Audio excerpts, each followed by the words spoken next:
रंग नवे प्रेमाचे भाग 3. सियाचा साखरपुडा संपन्न झाला, पण आता लगीनघाई सुरू झाली. सुमंतीची मुलगी मुग्धा लग्नासाठी थांबून गेले. मग काय रोजच गप्पा मस्ती. सिया आणि सुमनच्या एकांतातील गप्पा हे सुरू झालं. लग्नाची शॉपिंग, आहेर, भेटवस्तू सगळ्यांची लिस्ट तयार होत होती. सियाचं घर लगीन घर झालं होतं पूर्ण. सगळीकडे आनंद होता, पण या सर्व गडबडीत सिया ऋषिकेशने दिलेल्या पत्राबद्दल पूर्णपणे विसरूनच गेली. आज वाचू, उद्या वाचू असं करत करत ती विसरूनच गेली होती. तीही तिच्या लग्नाच्या कामात गुंतून गेली. हळूहळू दिवस सरत गेले. आज सियाची हळद होती.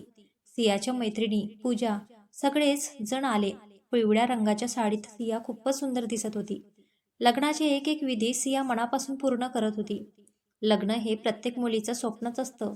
एक राजकुमार येईल पांढऱ्या घोड्यावर बसून आणि आपल्याला घेऊन जाईल, ही परीकथा बऱ्याच मुलींच्या जवळची असते. सियाची पण होती. पण तिचा राजकुमार ऋषिकेश परीकथेतील राजकुमारासारखं तिच्यावर प्रेम करणारा का नाही, ही तिची खंत होती. पण समजूतदार स्वभाव असल्याने तिने त्याला समजून घेतलं. सिया सगळं आनंदाने करत होती, पण तिच्या चेहऱ्यावर चिंता स्पष्ट दिसत होती. तिच्या मनातले भाव ओळखून आई सियाकडे आली. काय झालं बाळ? काही नाही ग आई. मग अशी अबोल का आहेस? आनंदी राहा ना. काय असेल ते मनातलं सांग बरं. आई, ते ऋषिकेश. काय झालं? बोल. आई, ऋषिकेश माझ्यावर इतरांसारखं प्रेम करत असेल ना ग? अगं परत तेच? हो बाळ, तो करतो ना प्रेम. आई, मग मला जाणवत का नाही ग? सिया, हे प्रेम असं एका भेटीत थोडीच होतं. ते तर हळूहळू होत असतं ना. सवयीतून प्रेम निर्माण होतं बाळा. तू तिथे जाशील, ऋषिकेशची काळजी घेशील, तुझ्या स्वभावाने त्याचं त्याच्या घरच्यांचं मन जिंकशील, मग होईल प्रेम त्याला तुझ्याशी आणि तुला त्याच्याशी. आईने सियाला जवळ घेऊन समजावलं. आई, असं म्हणून सिया आईला बिलगली. पिवळ्या साडीतल्या हळद लागलेल्या आपल्या लेकीला सीमताई डोळे भरून बघत होत्या. त्यांच्या डोळ्यात आनंदश्रू उभे राहिले. आईला रडताना बघून सिया पण रडू लागली. बराच वेळ दोघी एकमेकांच्या मिठीत होत्या. तेवढ्यात पूजा तिथे आली आणि ती सियाला डान्स करण्यासाठी घेऊन आली. रात्रभर डान्स, मज्जा मस्ती सुरू होती. जसं जसं रात्र सरत होती, सियाच्या मनात हुरहुर वाढत होती. रात्री सिया खिडकीजवळ उभी होती. बाहेर गार वारा सुटला होता. खिडकीतून पांढरं शुभ्र चांदणं दिसत होतं. ते बघत बघत सिया आपल्या सुखी संसाराची स्वप्न रंगवत होती. उद्या आपण हे घर, इथली माणसं सोडून एका नव्या विश्वासात जाऊ. फक्त ऋषिकेशचा हात धरून, त्याच्यावर विश्वास ठेवून. पण हाच हात ऋषिकेशने काढून घेतला तर? या विचाराने तिच्या छातीत धस्स झालं. सिया तिच्या बेडवर जवळ आली. तिच्या टेडी बिअरला गच्च दाबून मनातील भीती कमी करण्याचा प्रयत्न करत होती. पूजा तिची बाजूला बसली होती. तिला सियाची भीती कळली. तिने सियाचा हात हातात घेतला आणि तिला हिंमत दिली. तू जो विचार करते तसं काहीच होणार नाही सिया. विश्वास ठेव अगं. कोणाकोणाचा स्वभाव बोलका असतो तर कोणाचा अबोल. कोणी आपलं प्रेम उत्कटतेने व्यक्त करतो तर कोणी कृतीतून. ऋषिकेश ही कमी बोलणारा असेल, शांत असेल म्हणून तो इतरांसारखं व्यक्त होत नसेल. नको ना काळजी करू, तू जिंकून घेशील त्याला. पूजा बोलत होती. पूजाच्या बोलण्याने सियाला हिंमत आली. चल सिया, झोप आता, उद्या लग्न आहे ना तुझं? पूजा बोलली. सिया बोलली आणि झोपली. सकाळ झाली ते पाहुण्याच्या गडबडीने सिया ही उठली. चहा नाश्ता करून फ्रेश झाली. सिया आपल्या रूमच्या प्रत्येक वस्तूवर प्रेमाने हात फिरवत होती. कसं असतं ना मुलीचं जीवन. इतक्या वर्षांपासून जिथे आपण राहिलो, लहानाचं मोठं झालो, ते सगळं लग्न झालं की सोडून जावं लागतं. किती आठवणी असतात ना तिच्या या घरात. पण त्या फक्त मनात साठवून एका नवीनच विश्वास, नवीन लोकांच्यात जायचं. फक्त एका व्यक्तीच्या भरोशावर. विचार करून सियाला गहीवरून आलं. तिला बोलवायला सुमन आली. सिया तिच्या बेडवर विचारमग्न बसली होती. सुमनला बघताच सियाने तिच्या कमरेला मिठी मारली आणि तिला रडायला आलं. ए वेडाबाई, काय झालं ग? अशी का रडते? ताई, भीती वाटते ग खूप. सुमनने तिचे डोळे पुसले. सियाच्या जवळ ती बसली. सिया, भीती वाटणं साहजिकच आहे ग. माझं जेव्हा लग्न झालं तेव्हा मीही अशीच घाबरलेली होती. नवीन घर, नवीन माणसं याची भीती वाटत होती.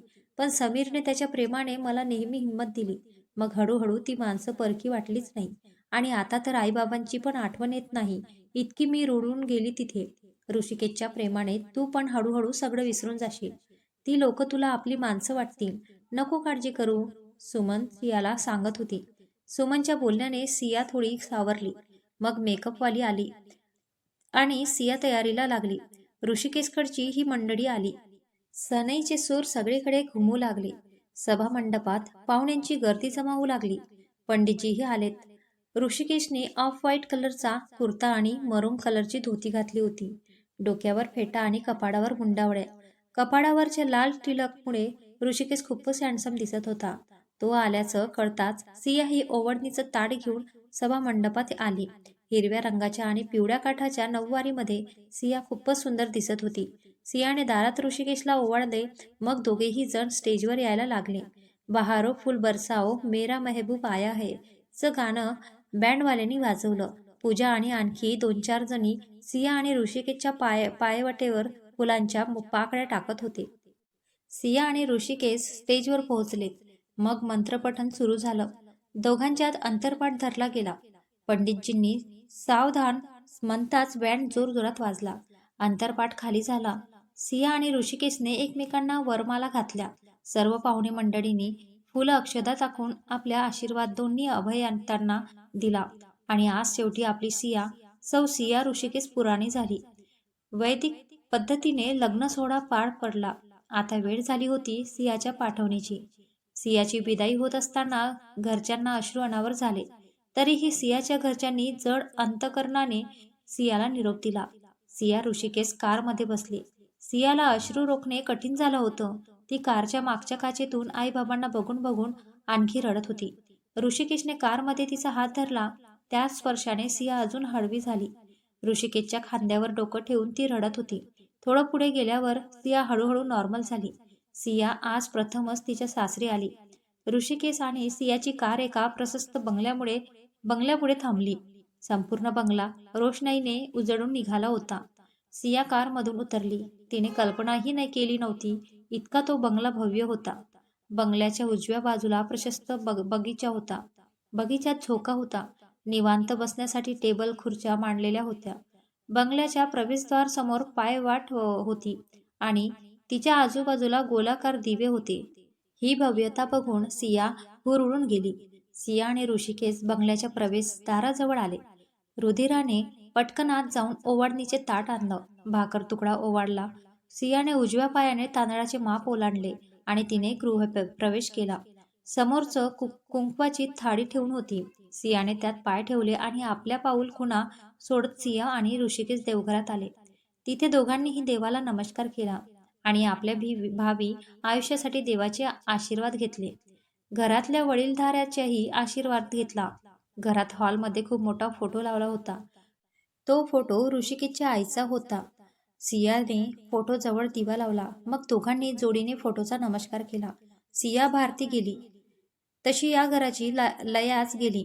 पण आता तू आली आहेस तर तुझ्या प्रेमाने मायेने हे घर पुन्हा असायला लागेल. ऋषिकेशचे बाबा बोलत होते. मी नक्की प्रयत्न करेल बाबा. सिया बोलली. ह्या घे चाव्या. आजपासून या घराची तू मालकीण आहेस. ऋषिकेशचे बाबा बोलले. नाही बाबा नको. सिया संकोचली.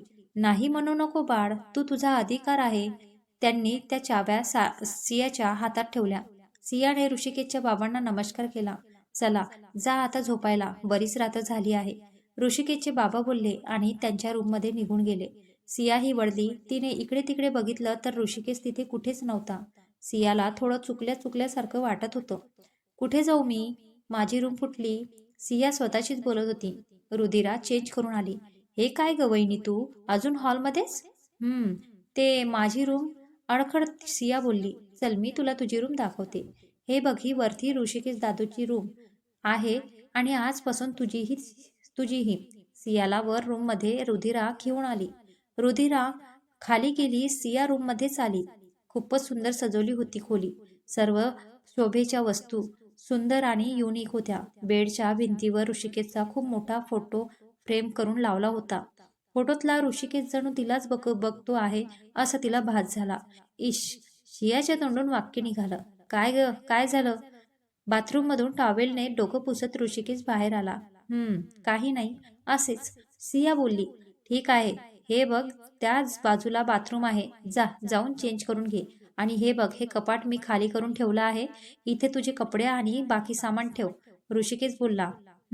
सियाने होकारार्थी मान हलवून हो बोलली. सिया बाथरूममध्ये गेली, फ्रेश झाली, नाईट गाऊन घालून बाहेर आली. तिची बॅग कपाटाच्या बाजूला तिने ठेवली आणि बेडकडे आली. ऋषिकेश बेडवर केव्हाच झोपून गेला होता. त्याचा शांत निरागस चेहरा सिया निहाळत होती आणि हसली. ती बेडवर बसली. ऋषिकेशचं वागणं थोडं खटकलं तिला. असा का रे तू? माझ्याशी बोलला पण नाही आणि झोपून पण गेला. सिया मनातच विचार करत होती. थकला असेल बिचारा, म्हणून झोपला असेल. सियाने मनाची समजूत काढली आणि ती पण झोपून गेली. सकाळ झाली. रुधिराने आवाज दिला तेव्हा सियाला जाग आली. सियाने पटकन दार उघडलं. वहिनी, लवकर तयार होऊन खाली ये. थोड्या वेळाने तुझे आईबाबा तुला मांडव परतणीसाठी न्यायला येत आहे. रुधिराने निरोप दिला. हो, आलेच मी, सिया बोलली. सिया पटकन बाथरूममध्ये गेली. आंघोळ करून आली. तिने आज रेड कलरची साडी घातली. गळ्यात छोटंसं मंगळसूत्र घातलं. भांगात सिंदूर भरला. तितक्यात ऋषिकेशलाही जाग आली. ऋषिकेश उठला. समोर सियाला बघून क्षणभर बघतच राहिला. सिया लाजली. ऋषिकेशने लगेच नजर दूर केली. आज घरी जाते आहेस का? हो, सिया बोलली. एक मिनिट. ऋषिकेश बेडवरून उठला. कपाट उघडलं. त्यातून काही कागदपत्रे काढली. हे घे.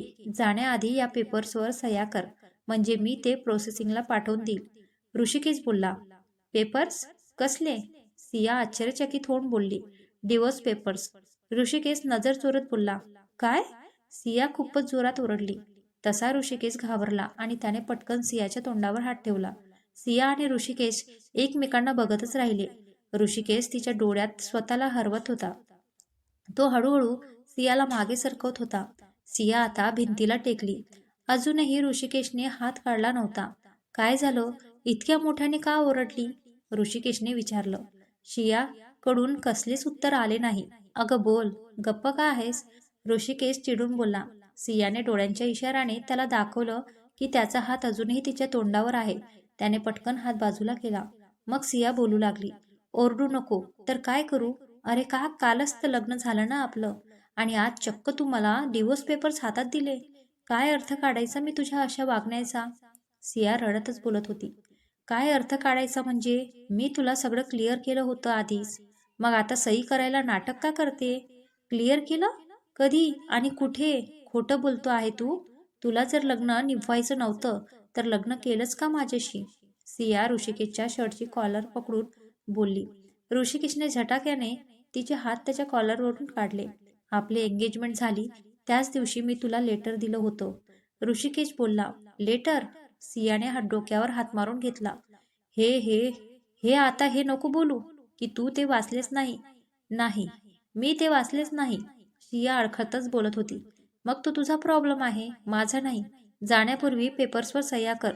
ऋषिकेश बोलला. नाही, नाही करत जा. माझी लाईफ तुला मी स्पॉइल करू देणार नाही. सियाच्या डोळ्यात अश्रू आणि राग दोघेही आले. सियाच्या अशा बोलल्याने ऋषिकेश चवताळला. त्याने सियाला भिंतीकडे पुन्हा ढकलले. तिचे दोन्ही हात भिंतीवर दाबले आणि तो तिच्याकडे झुकला. त्याचा गरम श्वास सिया तिच्या गालावर जाणवू शकत होती.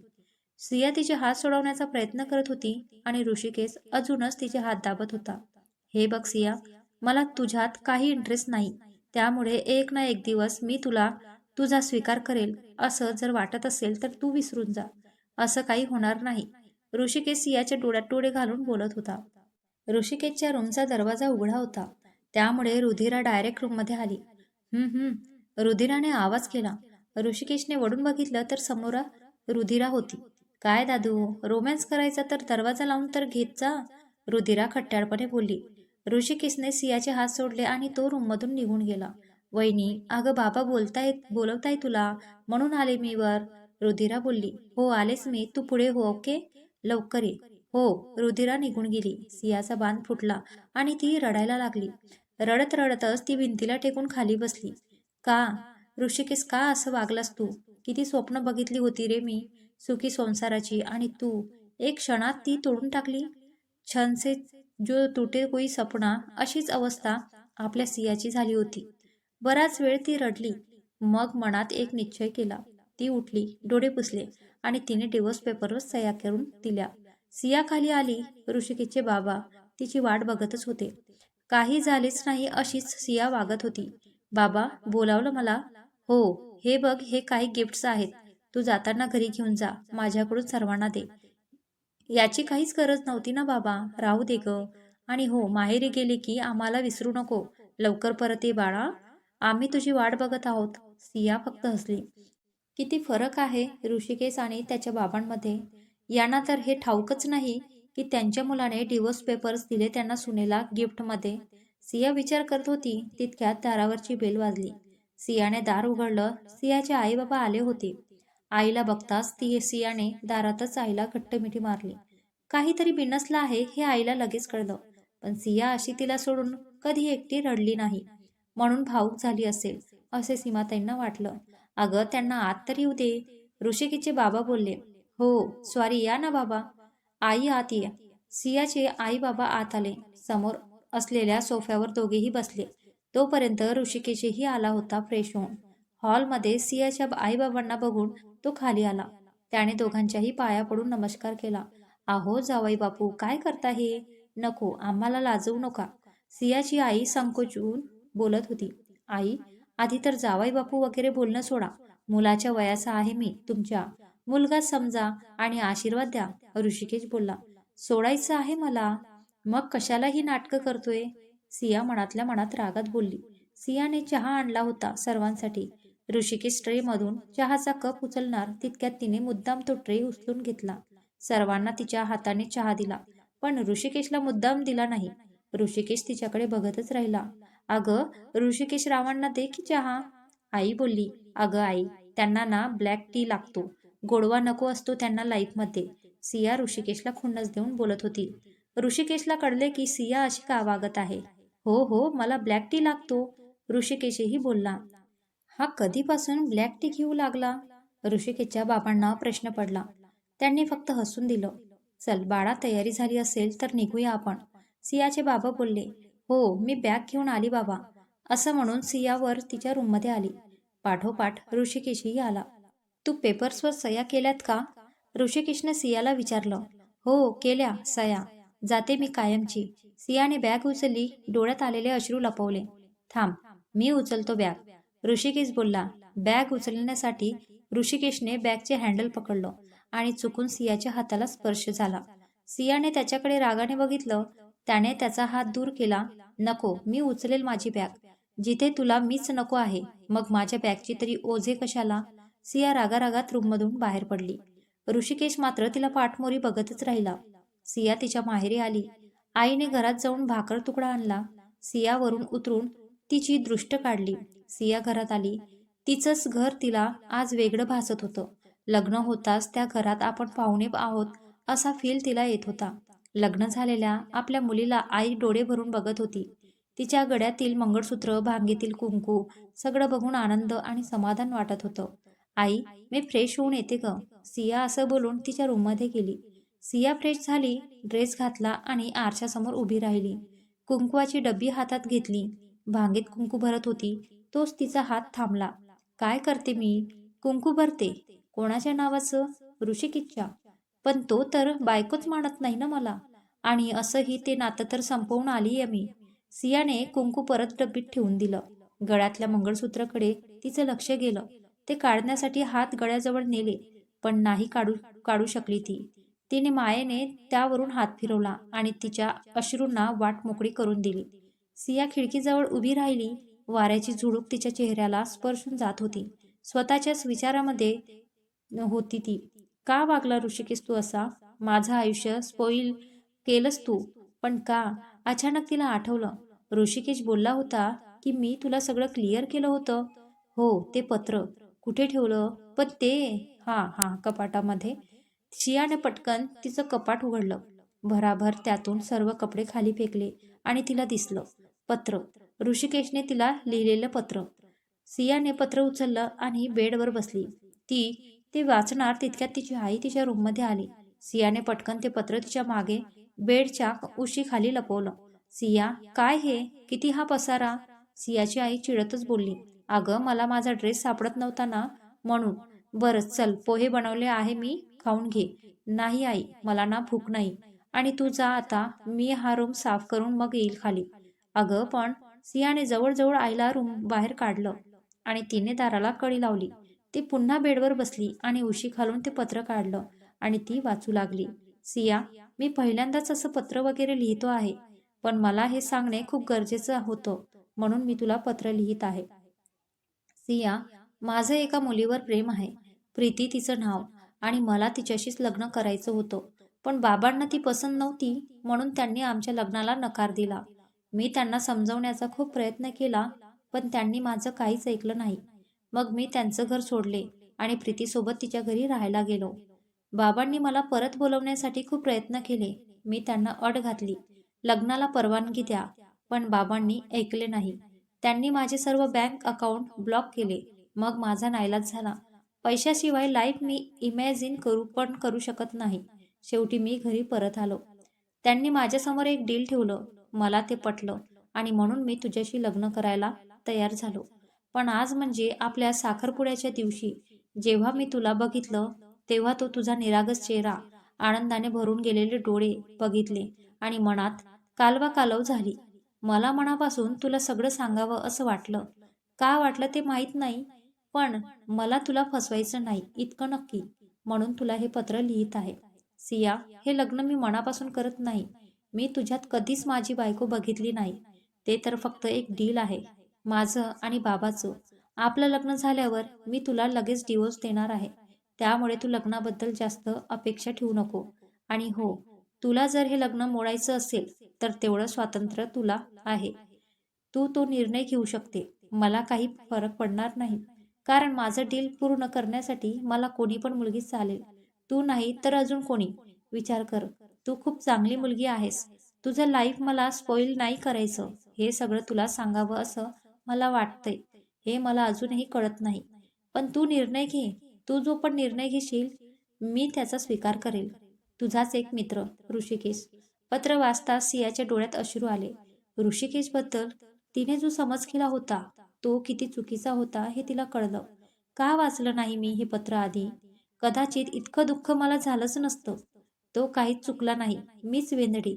वेळ होती तेव्हाच वाचलं असतं तर परिस्थिती काही वेगळी राहिली असती. सिया तिच्याच विचारांमध्ये गुंग झाली. सिया आता काय निर्णय घेईल? ऋषिकेशच्या बाबांना डिवोर्सबद्दल कळेल का?